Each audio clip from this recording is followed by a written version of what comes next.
Mitsurugi was a samurai who lived during Japan's Civil War period.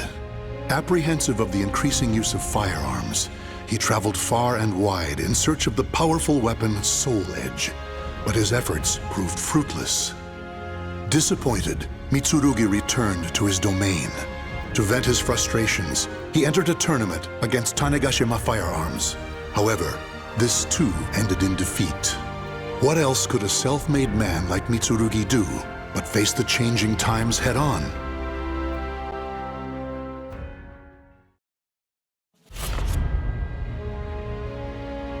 Taki, known as the Dark Hunter, is a ninja and demon huntress.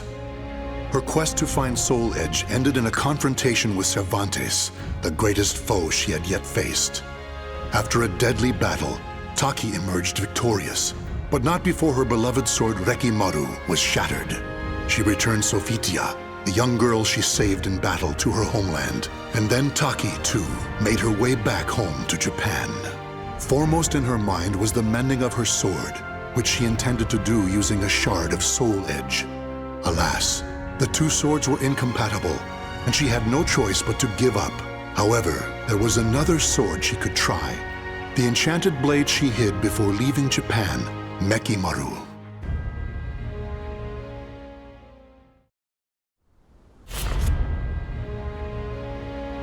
There was once a martial arts temple known as Ling Shengsu. Though the temple had a long and prosperous history, it would take only one night for it to be reduced to ruins. The sole survivor was a man named Killick. Training under the old man known as Edgemaster, he worked hard, learning secret techniques for resisting the cursed sword Soul Edge, in preparation for one final battle.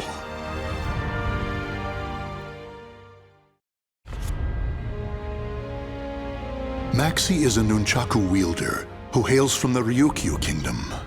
Unlike his father, a merchant bound to his kingdom, Maxi refused to be shackled to anything, and so chose the path of piracy.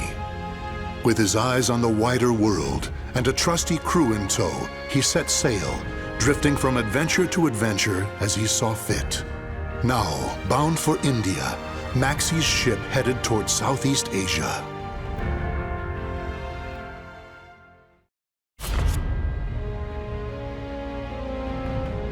Xianghua was born during the Ming Dynasty into the noble Chai house, a family of warriors.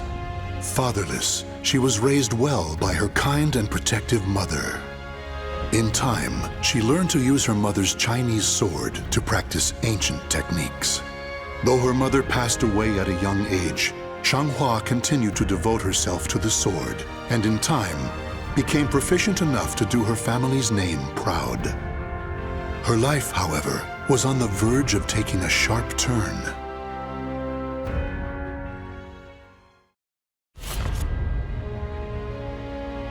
The Aval organization is something of a legend.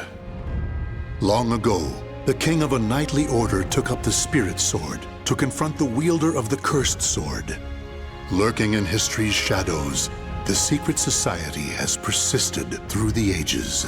Their mission has been to find the lost spirit sword and bestow it upon their future king, while preventing those that they called outsiders from wreaking havoc upon the world. Gro, a young man blessed with a cool head and magnificent fighting skills, became leader of the organization's punitive force. They sent him on a mission to hunt down and kill the Wreaker of Chaos, the Azure Knight. However, his entire force was destroyed, and he was dealt a nearly mortal wound.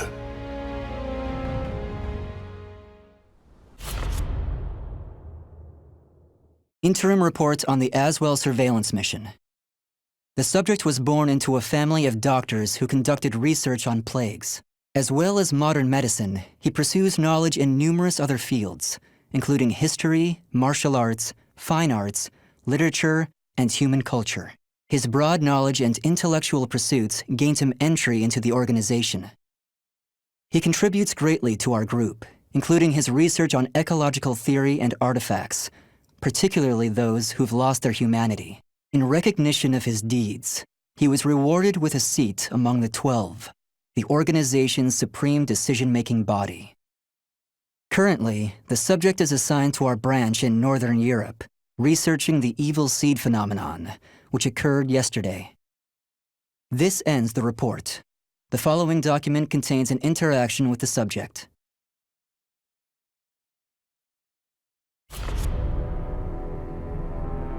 Though born to the noble house of Valentine, the young lady knew not only good fortune, but also despair. Her father delved into alchemy in search of the key to eternal youth, Soul Edge, but found only madness and death. As a result, their house met with ruin. Her mother, before being consumed by a terrible illness, revealed to her they were not related by blood.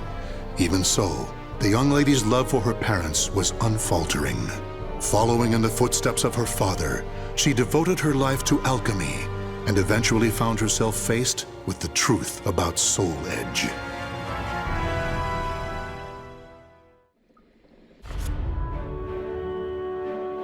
I'm Songmina.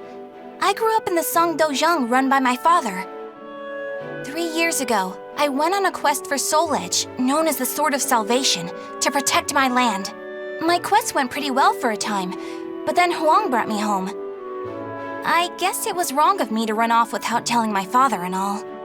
He said I must redo all my training and forced me back into the rigid life I tried to escape. But the truth is, that was the least of my problems.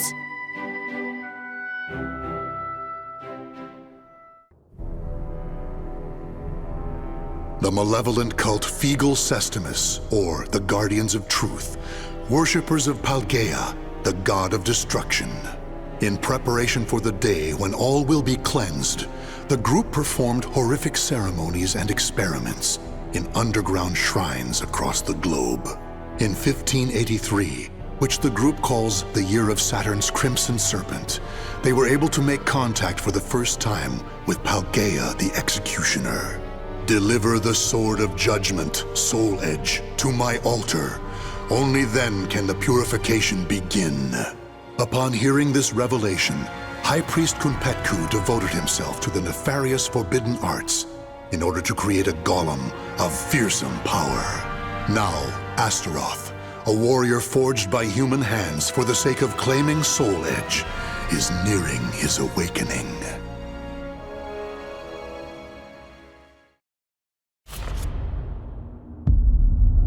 The Azure Knight appeared in Europe out of nowhere.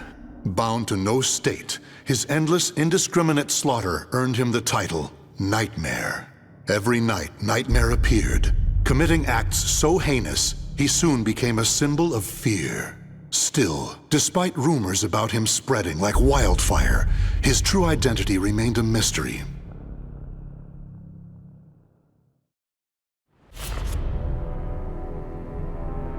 The Azure Knight, previously known as Nightmare, the former wielder of Soul Edge who brought the world to its knees. In truth, he was first a knight named Siegfried. After killing his father by accident, Siegfried fell into a deep denial, which eventually twisted into a desire for revenge against his father's imaginary killer. To enact his revenge, he needed power, which led him to Soul Edge. Turned into the sword's puppet, he became Nightmare, until losing in battle to Killik. When the sword was shattered, Siegfried found himself awoken from the strange spell he had been under.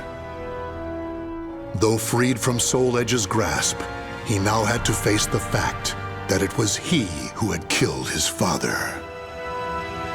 On the ground to his side lay the shattered remnants of Soul Edge.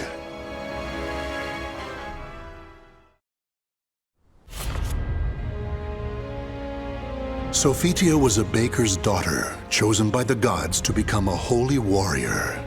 Given the order to destroy Soul Edge, she set out on a quest that would eventually lead her to the sword's wielder, Cervantes.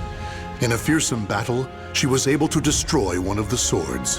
Though successful in her quest, shards of the cursed sword pierced her body, causing severe injuries. Her life was saved by the ninja, Taki, whereupon she returned to her homeland to recuperate. The days passed peacefully until one day,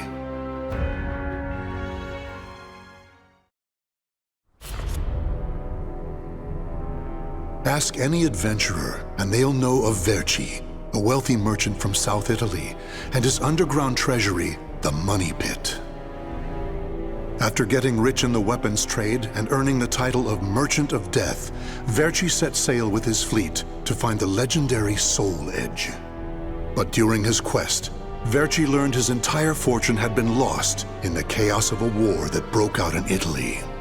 Half crazed, Verci hid what little he had left in the impenetrable Money Pit, located on a small island in the Mediterranean. There he stationed a grotesque guardian who silently and mercilessly disposed of all who entered, quickly becoming the fear of all looters. In recent years, however, a new rumor began to spread among some adventurers. Historic rainfall had caused flooding in the Money Pit, destroying most of its traps. The Guardian had also vanished, leaving the treasure free for the taking.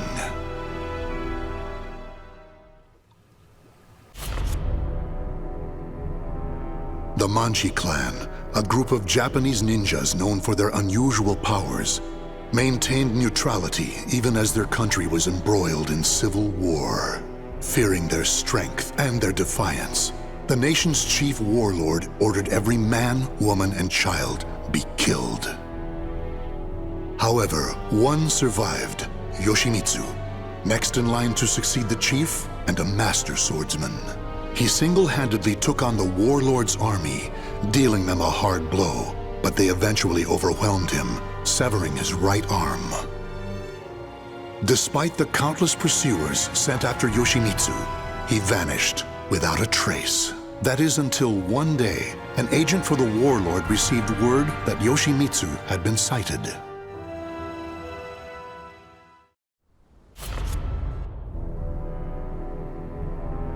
Raphael, the cold, cruel head of the Sorel family, is known for his fencing prowess and deep knowledge of medical science. Though still young, he has survived numerous plots and venomous political strife to establish his family as part of the ruling elite. However, when the evil seed occurred, a noble that he had backed went violently insane and attempted to kill the king. Seeing this as the perfect opportunity to strike, Raphael's political enemies blamed him for the incident and attacked his Paris home. Betrayed one by those around him, Raphael fled to his birthplace, Rouen, in order to mount a counterattack. Though he arrived safely after shaking off his pursuers, he did not get the welcome he had hoped for.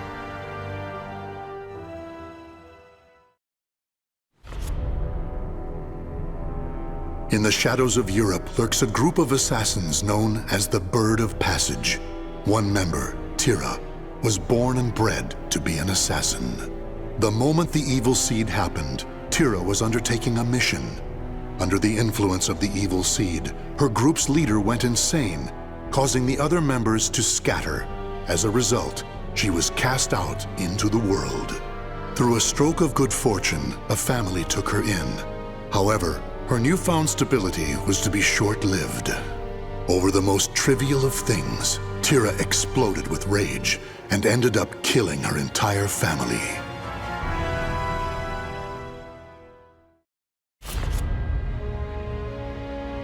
In a remote corner of lands to the east, there is a village of wind worshippers who live in harmony with nature.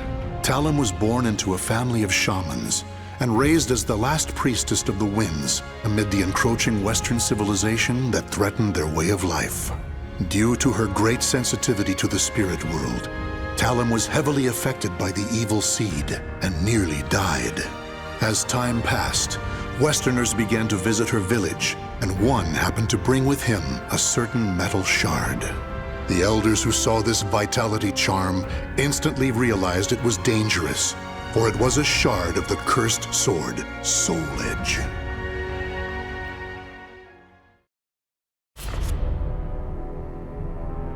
Across all history, the truly strong remain shrouded deep in darkness, hidden from society. They carefully erase all traces of their existence, so that when later generations look back on history, it is as if they were never there. But sometimes, even the most perfect plans to erase one's tracks leave unexpected loose ends. This tome was one of those loose ends, left behind in charred ruins. What secrets lie within?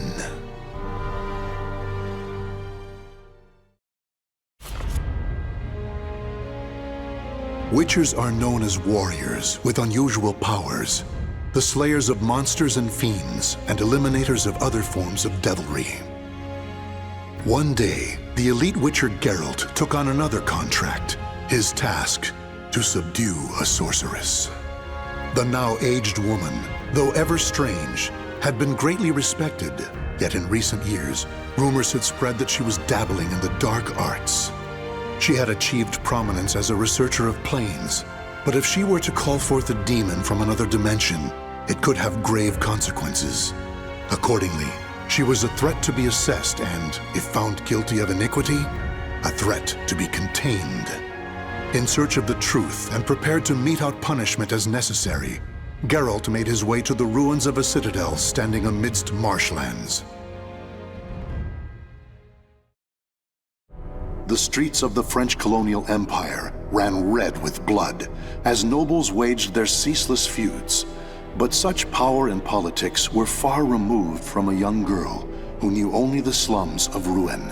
Growing up surrounded by crime, depravity, and violence, she learned at a young age how to look out for herself and survive. She built walls around herself until her world consisted of nothing more than a single chair. That is, until one fateful day.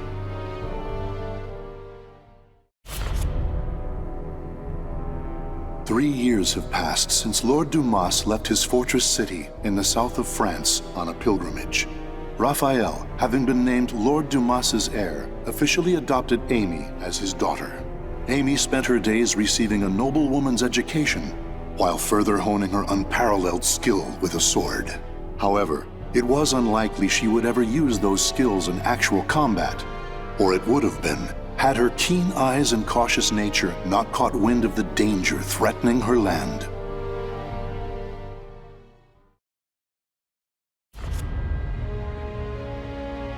As the daughter of a baker in Athens, Cassandra worked hard in order to support her mother, who had fallen ill from anxiety. 3 years had passed since her older sister Sophitia returned from her holy quest to destroy the cursed sword. But one day, with her wedding drawing near, Sophitia once again vanished, leaving only a note behind. Cassandra was content to look after her troubled mother, who was quite close with her errant oldest daughter, until she realized why Sophitia disappeared so suddenly.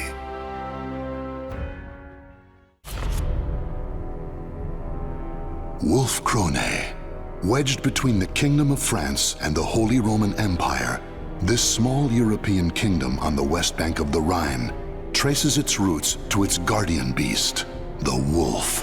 Legend states that long ago, a mythic hero known as the Wolf wielded a holy spear and sword in defense of the land's people and established for them a nation, which now boasts a robust warrior tradition with soldiers widely renowned for their skill. Over their long and proud history, the people of Wolf-Krone were at one point absorbed by another nation and split into multiple disparate houses, but nevertheless, their bloodline endured. By the end of the 14th century, Lord Philibert IV of Krone rose up with brilliant political savvy and formidable military might to re-establish an independent monarchy over which he ruled as king. Generations passed, and the year is now 1582. King George of Wolf-Krone is hailed as the greatest monarch since Philibert. His elite retinue, known as the Silver Wolves, have made a name for themselves, fighting on countless battlefields. With a sword in one hand and a spear flying their banner in the other, the soldiers of Wolf-Krone have spent centuries honing a unique fighting technique that honors their legendary founder, the Wolf. And now, a noble young wolf grips sword and spear with pride and honor, eyes burning bright with a determination to lead the people of Wolf-Krone into a new age.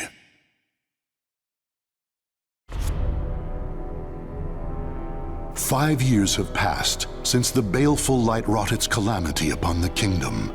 Years of war have forged Hilda into a strong and capable ruler. No longer a helpless princess, she has become a virtuous warrior and skilled general. The year is 1586, and the Azure Knight, evil lord of the Malfested, has been defeated by an unknown hero. Wolf Krone savors a fleeting moment of peace, but even with their leader's fall, the Azure Knight's vile servants remain. The surviving Malfested are still a clear threat, slowly eating away at the kingdom's strength.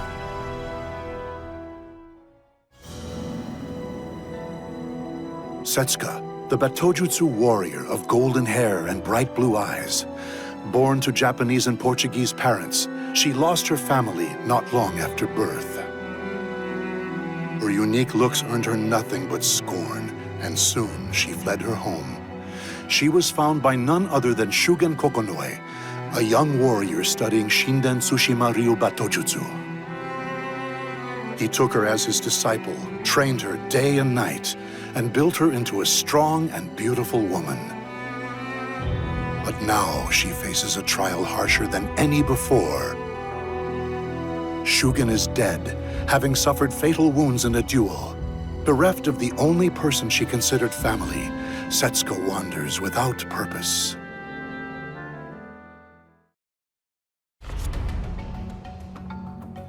Darkness envelops the moonless night. One man's blade flashes like lightning, his spirit a raging storm. From the shadows, he cuts through the darkness,